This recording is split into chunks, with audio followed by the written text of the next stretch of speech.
আজকে রান্না করেছিলাম পার্শে মাছ দিয়ে মেটে আলু। মায়ের থেকে আগেই রান্নার প্রসেসটা জেনে নিয়েছিলাম। কারণ আজকেই আমি এটা ১ম বানাচ্ছি। খুবই সিম্পল একটা রান্না। প্রথমেই কড়াইতে তেল গরম করে তাতে নুন হলুদ মাখানো মাছগুলো ভেজে নিয়েছি। আমি এখানে সর্ষের তেল ইউজ করেছি। তোমরা চাইলে সানফ্লাওয়ার অথবা সয়াবিন অয়েল ইউজ করতে পারো।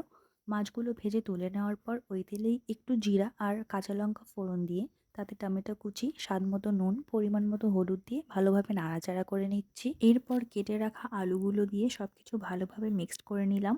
এবার একটা ঢাকা দিয়ে সুন্দরভাবে ভেজে নেব। কয়েকবার এরকম ঢাকা দিয়ে ২ মিনিট করে ভেজে নিতে হবে। দেখো আলুগুলো একদম পারফেক্টলি ভাজা হয়ে গেছে।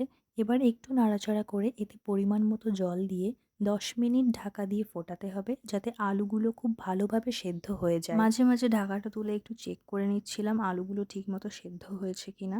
বেশিক্ষণ ঢাকা দিয়ে ফোটালে ঝোলটা একদমই শুকিয়ে যাবে। দেখো আলুগুলো খুব সুন্দরভাবে সেদ্ধ হয়ে গেছে। এবার এতে ভেজে রাখা মাছগুলো দিয়ে আর একটু জিরা বাটা দিয়ে ভালোভাবে নাড়াচাড়া করে ২-৩ মিনিট ঢাকা দিয়ে ফুটিয়ে নিচ্ছি। আমার ছোট মাছ তেমন ভালো লাগে না, তবে এগুলো খারাপ ছিল না। একটু ডিমও হয়েছিল। রান্নাটা প্রথমবার করেছিলাম ঠিকই, তবে টেস্ট কিন্তু ভালোই হয়েছিল। তোমরা কিন্তু অবশ্যই জানিও আমার রান্নাটা তোমাদের কাছে কেমন লাগলো। ২-৩ মিনিট ফোটানোর পর ঢাকাটা তুলে একটু ধনেপাতা কুচি ছড়িয়ে নামিয়ে নিলাম। অনেকেই ধনেপাতা পছন্দ করে না, তো তারা এটা স্কিপ করতে পারো। লাইক কমেন্ট করতে একদমই ভুলো না। ঠান্ডায় সবাই সুস্থ থাকো, ভালো থাকো, টাটা।